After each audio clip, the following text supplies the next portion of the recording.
Suite de ce spécial Coupe du Monde de rugby pour les phases de qualification avec ce tournoi entre le Portugal, l'Espagne et l'Écosse. Ici, nous vivons peut-être le match le plus équilibré, le plus intéressant, avec la qualification pour l'équipe victorieuse entre le Portugal ici en blanc et l'Espagne. Il faut savoir qu'au moment où nous montrons ces images, ce sont les Espagnols qui mènent 6-3. Mais les Espagnols ont perdu en cours de route leur troisième ligne Diaz, ce dont profitent les Portugais qui marquent ici après cette très belle action signée Thierry Texera, qui évolue normalement à Strasbourg en tant que demi d'ouverture. Regardez, petit coup de pied au-dessus, up and under, il récupère lui-même le ballon et il marque le Portugal à ce moment-là, alors que l'on revoit une troisième fois l'essai de Texera, on ne s'en lasse pas. 10 pour le Portugal, 6 pour l'Espagne. Pourtant, les Espagnols étaient favoris, mais là, à 14, évidemment, c'est plus difficile. Fort heureusement pour eux, eh bien, Andrei Kavalenko, leur demi d'ouverture, va passer de pénalité, ce qui permettra à l'Espagne de prendre l'avantage à la mi-temps. 12 points à 10. Mais enfin, les Espagnols étaient à la merci de l'équipe du Portugal. Les Portugais qui sentent qu'il y a peut-être un bon coup à jouer, et c'est pour ça qu'ils attaquent. Ils tentent leur chance. Mais ils ont perdu le ballon en route, et les Espagnols doivent absolument creuser l'écart. C'est ce qu'ils vont faire. Ils n'attaquent pas, ils préfèrent revenir, ou du moins creuser l'écart au pied. C'est ce qu'ils font avec Fernando Diaz qui passe le drop 21-10. Là, les Espagnols se mettent un petit peu à l'abri. On joue depuis 72 minutes et quelques minutes plus tard, regardez bien ce qui se passe. Les Portugais qui y croient encore et qui ont raison vont marquer un nouvel essai avec cette balle pour Juan Hoffmann, qu'on avait vu tout à l'heure contre l'Écosse, et qui est là pour aplatir l'essai portugais. Un deuxième essai pour les Portugais, 21-17, ce sera le score final, et ce sont quand même donc les Espagnols qui sont qualifiés, puisqu'ils ont remporté ce match.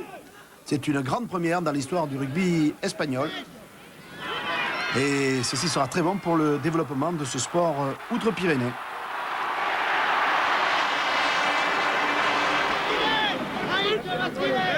Les Espagnols les retrouvent ici quelques jours plus tard face à l'Écosse.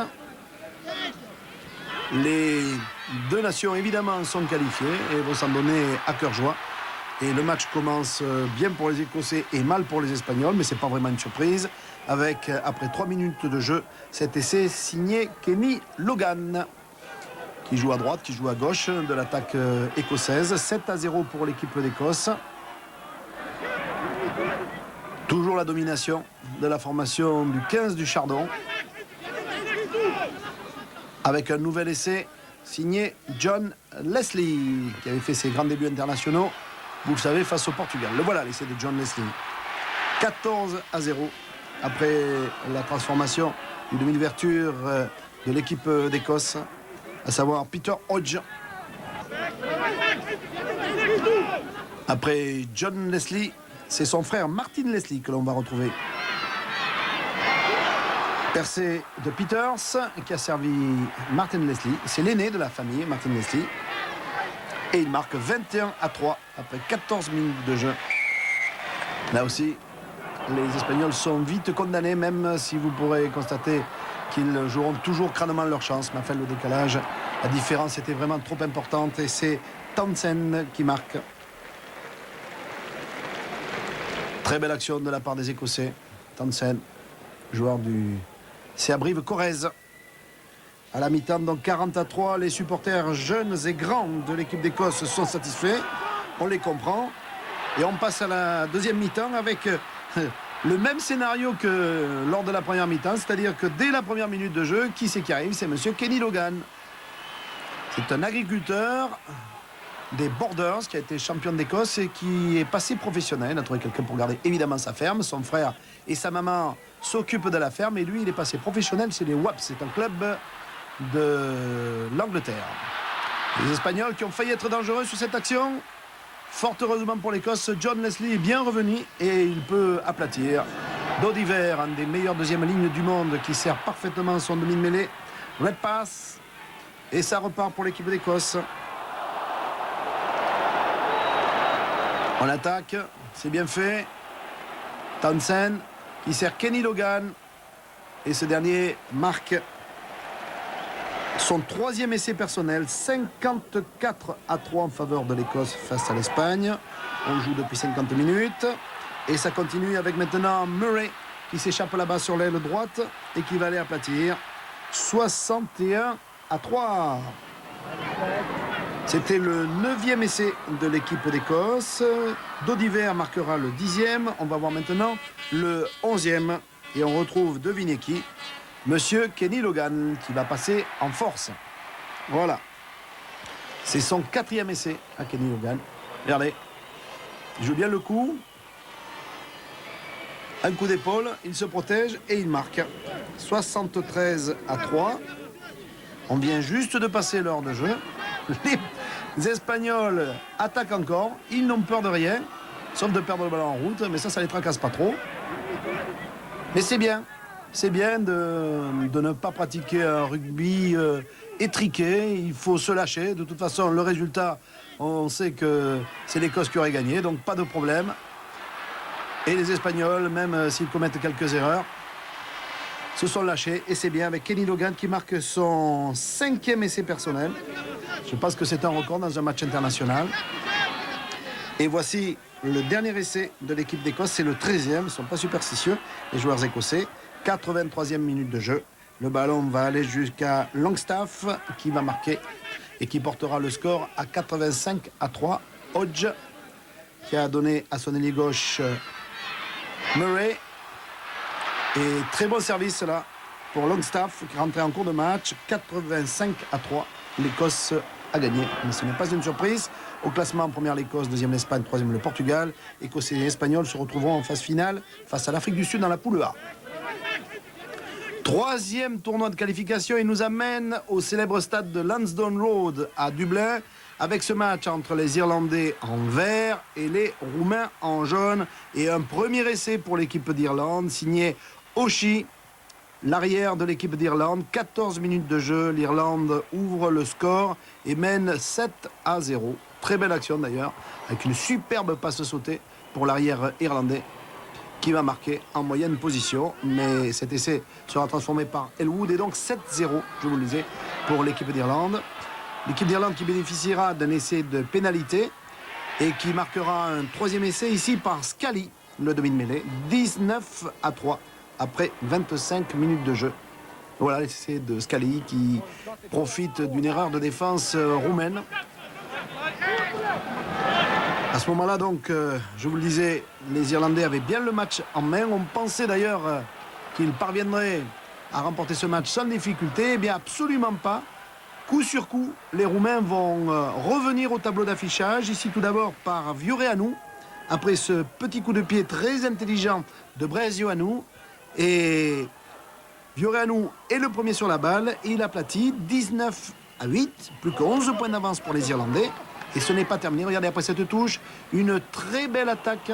Gontineac qui a donné à son arrière Vioreanu. Vioreanu qui sert divinement bien Solomi. Et ce dernier marque 19-13.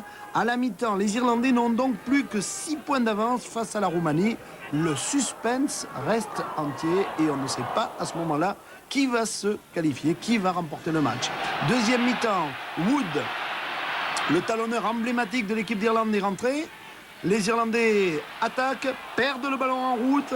Ça, c'est le système de jeu des Roumains. Un gros pressing défensif qui oblige l'adversaire à faire des fautes. Et le contre, là, c'est Fujisi qui va les marquer.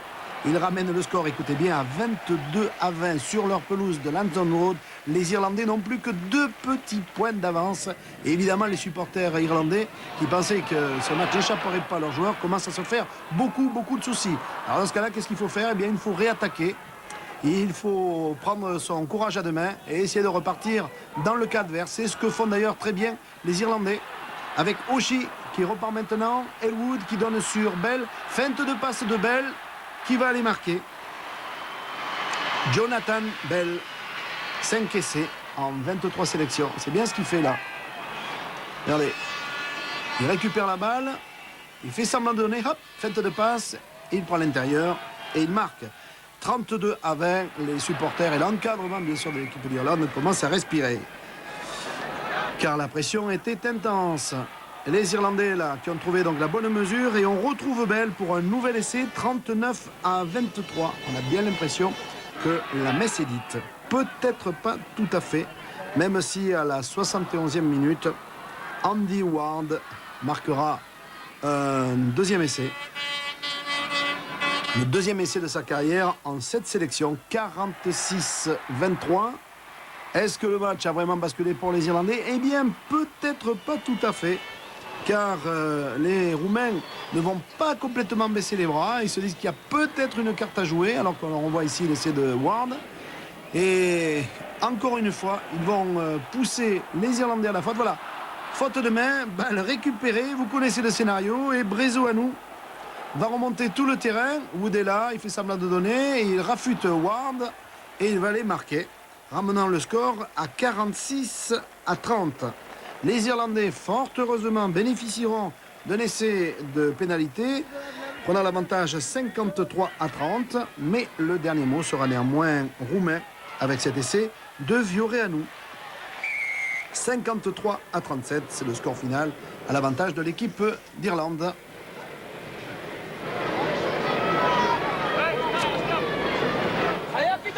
Deuxième match de ce tournoi de qualification entre l'Irlande et la Géorgie. On voulait vous montrer un petit peu cette équipe entraînée par un Français, Claude Sorel, ancien joueur et entraîneur d'ailleurs de Béziers, qui a fait beaucoup progresser cette équipe, même si elle vient, vous l'avez vu, d'encaisser un essai par Wallace, et si elle est menée 7 à 0. Elle encaissera d'ailleurs un autre essai par John, et puis ici, un troisième par Max. Mais la Géorgie a fait beaucoup de progrès. D'ailleurs, on va en reparler, mais les Géorgiens ont encore une chance de se qualifier pour les phases finales de la Coupe du Monde. Il leur reste un match de repêchage à disputer face au Tonga. Bon, bien sûr, ce ne sera pas facile, mais enfin, on ne sait jamais. Avec ici encore un essai pour l'équipe d'Irlande. Le dernier de la première mi-temps, il était signé Oshie, l'arrière irlandais. 28 à 0 pour l'équipe d'Irlande, qui repart à l'attaque en deuxième mi-temps. 46 minutes de jeu. Elwood attendait le ballon, il ne l'a pas eu, il n'a pas l'air très content. Peu importe, ça continue de jouer. Là, ce sont les avants qui récupèrent le ballon. McGuinness, demi-de-mêlée. Pour le numéro 3, Wallace. Et le ballon pour Costello.